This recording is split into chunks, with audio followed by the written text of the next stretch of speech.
Hi friends, ಎಲ್ಲರಿಗೂ ನಮಸ್ತೆ. My YouTube channel Shilpa Nagashree. ಇವತ್ತು ಮಟನ್ ಕೈಮೆ ಮಾಡೋದು ಹೆಂಗೆ ಅಂತ ತಿಳಿಸ್ಕೊಡ್ತಾ ಇದ್ದೀನಿ ಫ್ರೆಂಡ್ಸ್. ನೋಡಿ, ಮಟನ್ ಕೈಮೆ ಮಾಡೋದಕ್ಕೆ ಅರ್ಧ kg ಮಟನ್ ತೊಗೊಂಡಿದ್ದೀನಿ.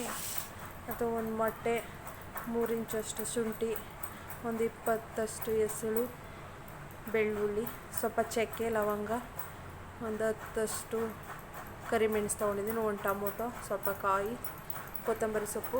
ಇದು ಹುರ್ಗಡ್ಲೆ ಪೌಡ್ರ್ ಮಾಡ್ಕೊಂಡಿದ್ದೀನಿ ಫ್ರೆಂಡ್ಸ್. ಸ್ವಲ್ಪ 1 kg ಅಷ್ಟು, ಅಂದರೆ ಟೀ ಲೋಟದಲ್ಲಿ 1 ಲೋಟ ತಗೊಂಡು ಪೌಡ್ರ್ ಮಾಡ್ಕೊಂಡಿದ್ದೀನಿ ಫ್ರೆಂಡ್ಸ್.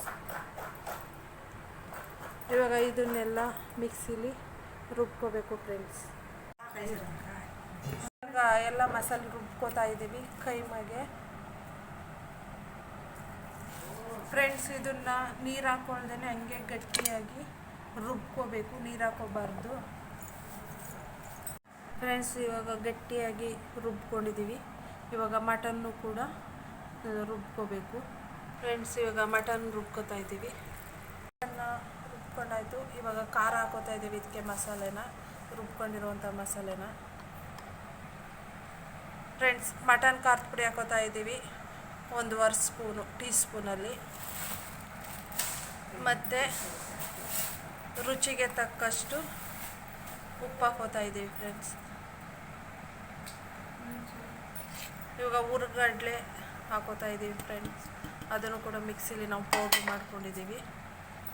ಈಗ ಒಂದು ಮೊಟ್ಟೆ ಹಾಕ್ತಾ ಇದ್ದೀವಿ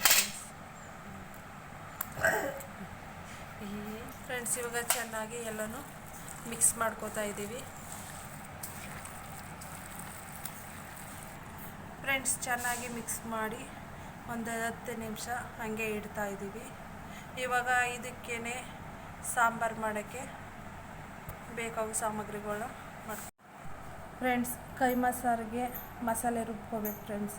ಇದಕ್ಕೆ 1 ಟೊಮೊಟೊ, 1 ಇಂಚಷ್ಟು ಶುಂಠಿ, ಬೆಳ್ಳುಳ್ಳಿ, ಒಂದು 10 ಎಸಳು, ಸ್ವಲ್ಪ ಕೊತ್ತಂಬರಿ ಸೊಪ್ಪು, ಚಕ್ಕೆ, ಒಂದು 5 ಲವಂಗ, ಸ್ವಲ್ಪ ಕಾಯಿ ತಗೊಂಡಿದ್ದೀವಿ ಫ್ರೆಂಡ್ಸ್. ಇವಾಗ ಇದನ್ನು ಕೂಡ ರುಬ್ಕೋಬೇಕು ಫ್ರೆಂಡ್ಸ್.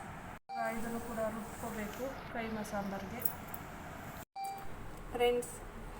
ಕೈಮಾ ಸಾಂಬಾರು ಒಗ್ಗರಣೆಗೆ 1 ಗೆಂಡೆ ಬೆಳ್ಳುಳ್ಳಿ ತೊಗೊಂಡಿದ್ದೀವಿ. ಇವಾಗ ಇದನ್ನು ಜಜ್ಕೋಬೇಕು. ಪಾತ್ರೆ ಇಟ್ಕೊಂಡಿದ್ದೀವಿ. ಇದಕ್ಕೆ ಒಂದು 5 ಟೀ ಸ್ಪೂನಷ್ಟು ಎಣ್ಣೆ ಹಾಕೋತಾ ಇದ್ದೀವಿ ಫ್ರೆಂಡ್ಸ್. ಒಗ್ಗರಣೆಗೆ ಬೆಳ್ಳುಳ್ಳಿ ಹಾಕೋತಾ ಇದ್ದೀವಿ. ಬರೀ ಬೆಳ್ಳುಳ್ಳಿ ಮಾತ್ರ ಹಾಕೊಳ್ಳೋದು ನಾವು ಕೈಮಾ ಸಾಂಬಾರಿಗೆ, ಒಗ್ಗರಣೆಗೆ. ಇದಕ್ಕೆ ನಾವು ಮಸಾಲೆ ಹಾಕೋತಾ ಇದ್ದೀವಿ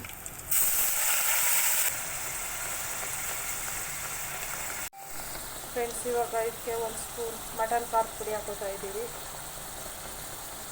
10 ಸ್ಪೂನು, 1.5 ಸ್ಪೂನು ಮಟನ್ ಖಾರದ ಪುಡಿ ಹಾಕ್ಕೊಟ್ಟಿದ್ದೀವಿ ಫ್ರೆಂಡ್ಸ್. ಹಾಕ್ಸಿರೋದಕ್ಕೆ ಸ್ವಲ್ಪ ನೀರು ಹಾಕ್ಕೊಂಡು ಹಾಕೋತಾ ಇದ್ದೀವಿ ಫ್ರೆಂಡ್ಸ್.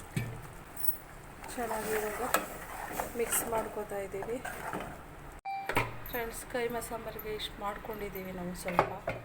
ಯಾಕಂದರೆ ಅದು ಬೇಯಬೇಕಲ್ಲ, ಅದಕ್ಕೋಸ್ಕರ ಸ್ವಲ್ಪ ಜಾಸ್ತಿ ನೀರು ಹಾಕ್ಕೊಂಡಿದ್ದೀವಿ. ಅಂದರೆ ತುಂಬ ಹಾಕ್ಕೊಳ್ಳೋದಲ್ಲ, ಸ್ವಲ್ಪ ಹಾಕ್ಕೋಬೇಕು.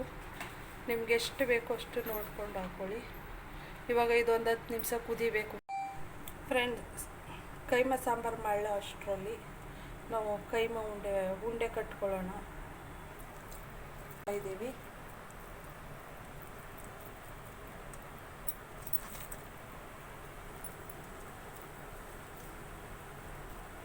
ಫ್ರೆಂಡ್ಸ್, ಉಂಡೆ ಕಟ್ಟಿಟ್ಕೊಂಡಿದ್ದೀವಿ. ಕೈಮಾ ಸಾಂಬಾರು ಮಾಡ್ತಾ ಇದೆ. ಇವಾಗ ರುಚಿಗೆ ತಕ್ಕಷ್ಟು ಉಪ್ಪು ಹಾಕೋತಾ ಇದ್ದೀವಿ ಫ್ರೆಂಡ್ಸ್. ಇವಾಗ ಉಂಡೆ ಕಟ್ಕೊಂಡಿರೋದನ್ನೆಲ್ಲ ಹಾಕ್ತಾ ಇದ್ದೀವಿ